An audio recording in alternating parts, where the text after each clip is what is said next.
ఇంగ్లాండ్తో జరిగిన టీ20 ఆఖరి మ్యాచ్లో భారత జట్టు ఘన విజయం సాధించింది.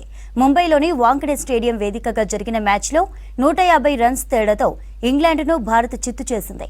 248 రన్స్ ఛేదన కోసం బ్యాటింగ్కు దిగిన ఇంగ్లాండ్ టీం కేవలం 10.3 ఓవర్లకే ఆలౌట్ అయింది.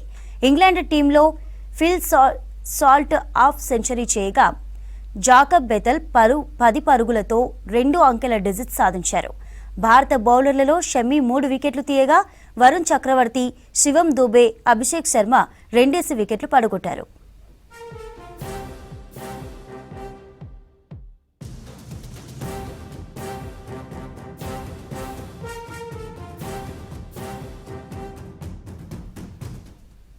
తొలుత టాస్ గెలిచి ఇంగ్లాండ్ టీం బౌలింగ్ ఎంచుకుంది. నిర్ణీత 20 ఓవర్లలో 8 వికెట్లు కోల్పోయి భారత్ 247 పరుగులు చేసింది. యువ బ్యాటర్ అభిషేక్ శర్మ ఓపెనర్గా వచ్చి చెలరేగి ఆడాడు. కేవలం 54 బంతుల్లో ఏకంగా 13 సిక్సర్లు, 7 ఫోర్లతో 135 రన్స్ చేశాడు. తిలక్ వర్మ 24, శివం దూబే 30 రన్స్ చేశారు. 5 టీ20 సిరీస్ను భారత్ 4-1 తేడాతో కైవసం చేసుకుంది.